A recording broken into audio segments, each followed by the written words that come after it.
अध्याय 3 भारत में राष्ट्रवाद का उदय। सत्याग्रह के विचार का क्या मतलब है?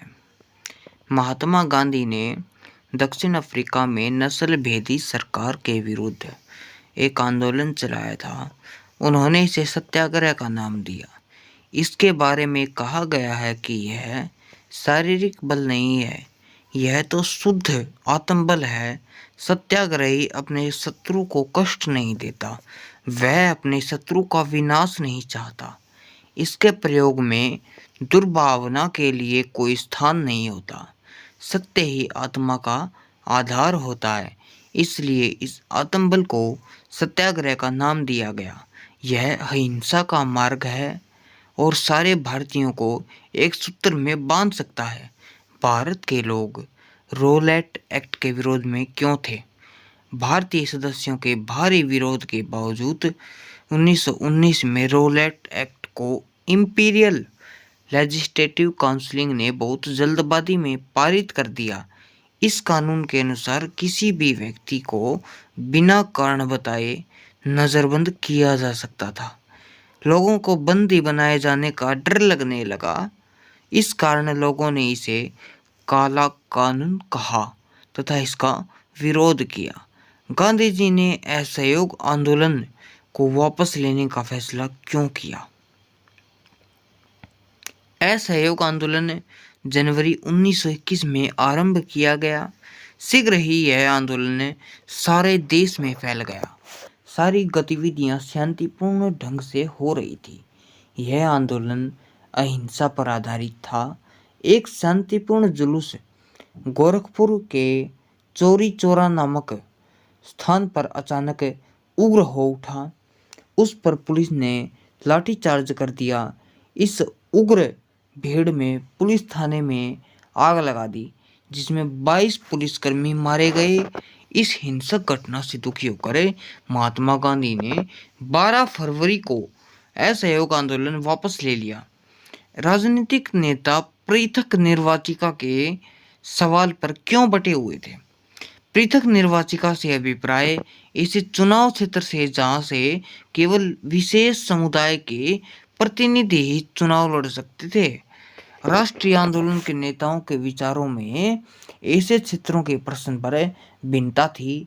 मुसलमान तथा पिछड़ी जातियों के लोग तथा नेता अलग निर्वाचन क्षेत्र के पक्ष में थे, जबकि कांग्रेसी के नेता ऐसा नहीं चाहते थे। इन दोनों के पृथक निर्वाचिका के प्रश्न पर निम्नलिखित विचार थे। गांधी जी ने अछूतों को हरिजन का नाम दिया तथा उन्हें समान अधिकार दिलाने के लिए सत्याग्रह किया। बहुत से दलित नेता अपने समुदाय की समस्याओं का अलग राजनीतिक हल ढूंढना चाहते थे। इसके लिए वे खुद को संगठित करने लगे। उन्होंने शिक्षा संस्थाओं में आरक्षण के लिए अलग आवाज उठाई और अलग अलग निर्वाचन क्षेत्र की बात कही, ताकि वहां से विधायी परिषदों के लिए केवल दलितों को ही चुनकर भेजा जा सके। उनका मानना था कि उनकी सामाजिक अपंगता केवल राजनीतिक सशक्तिकरण से दूर हो सकती है। दूसरी तरफ कांग्रेसी नेता, विशेष रूप से गांधी जी, पृथक निर्वाचन क्षेत्र बनाए जाने के विरुद्ध थे। उनके विचार से ऐसा होने से भारत में सामाजिक एकीकरण की प्रक्रिया धीमी पड़ जाएगी। इससे राष्ट्रीय आंदोलन कमजोर होगा। इससे देश की एकता को खतरा पैदा हो जाएगा। नमक यात्रा की चर्चा करते हुए स्पष्ट करें कि यह उपनिवेशवाद के खिलाफ प्रतिरोध का एक असरदार प्रतीक था। दिसंबर 1929 में जवाहरलाल नेहरू की अध्यक्षता में कांग्रेस के लाहौर अधिवेशन में पूर्ण स्वराज की मांग को औपचारिक रूप से मान लिया गया। 26 जनवरी 1930 का दिन सारे देश में स्वतंत्रता दिवस के रूप में मनाया गया। 31 जनवरी 1930 को महात्मा गांधी ने 11 मांगों वाला पत्र वायसराय इरविन को लिखा तथा इसके लिए उन्होंने 11 मार्च का समय दिया।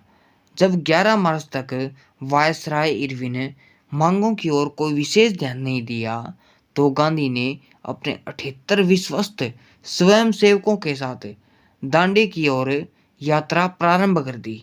24 दिन की यात्रा के बाद 6 अप्रैल को वे दांडी पहुंचे। वहां उन्होंने समुद्र का पानी उबालकर नमक बनाना आरंभ कर दिया। यहीं से सविनय अवज्ञा आंदोलन आरंभ हो गया। इस प्रकार गांधी जी ने कानून को भंग करके नमक बनाया। यह कार्य उपनिवेशवाद के खिलाफ प्रतिरोध का असरदार प्रतीक था। महात्मा गांधी ने अछूतों को सम्मान दिलाने के लिए क्या क्या कार्य किए? महात्मा गांधी ने अछूतों को हरिजन का नाम दिया, जिसका अर्थ है ईश्वर की संतान होता है। उन्हें मंदिरों, सार्वजनिक तालाबों, कुओं और सड़कों आदि पर समान अधिकार दिलाने के लिए सत्याग्रह किया। मेला ढोने वालों को प्रतिष्ठा दिलाने के लिए सत्याग्रह किया। उन्होंने ऊंची जातियों को आह्वान किया कि वह अपना हृदय परिवर्तन करें और अस्पृश्यता के पाप को छोड़ दें। अब खिलाफत आंदोलन क्या था? प्रथम विश्व युद्ध समाप्त होने के बाद तुर्की के साथ किए गए समझौते में उसके साथ अन्याय किया गया था। उस समय तुर्की का सम्राट खलीफा था, जो मुसलमानों का धार्मिक गुरु था।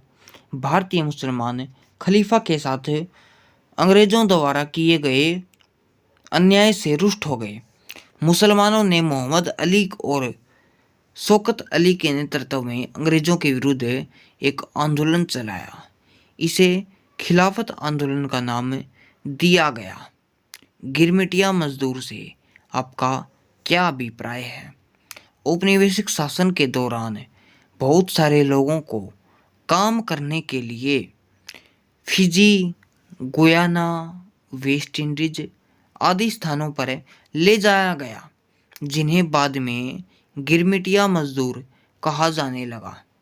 उन्हें एक एग्रीमेंट अनुबंध के अंतर्गत ले जाया जाता था।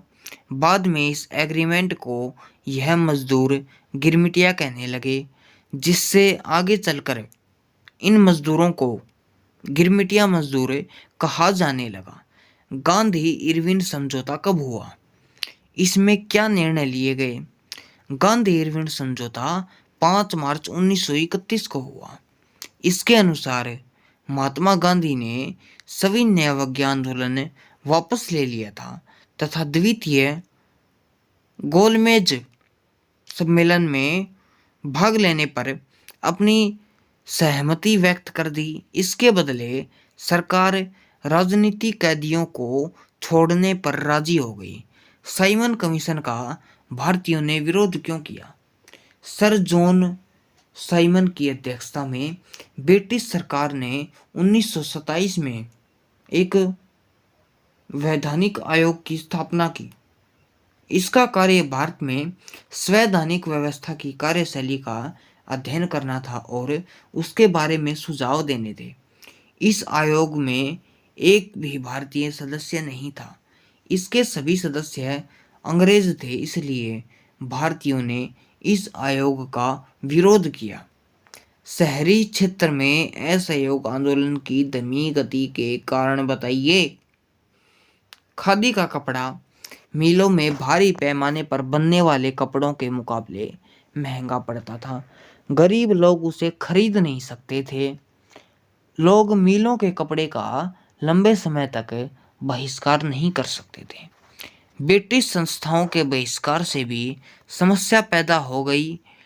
आंदोलन की सफलता के लिए वैकल्पिक भारतीय संस्थानों की स्थापना आवश्यक थी, ताकि ब्रिटिश संस्थाओं के स्थान पर उनका उपयोग किया जा सके।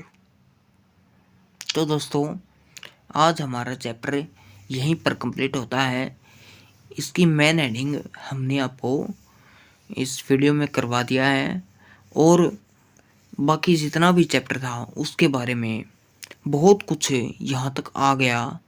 ये चैप्टर यहीं पर समाप्त होता है और हम कल आपके लिए एक दो वीडियो लेकर आएंगे, ताकि आपका मोटिवेशन चलता रहे तथा आपकी स्टडी में भी कोई रुकावट ना आए। तो हमारे इस चैनल को रिक्वेस्ट है आपसे हमारे इस चैनल को सब्सक्राइब कीजिए तथा वीडियो को शेयर कीजिए।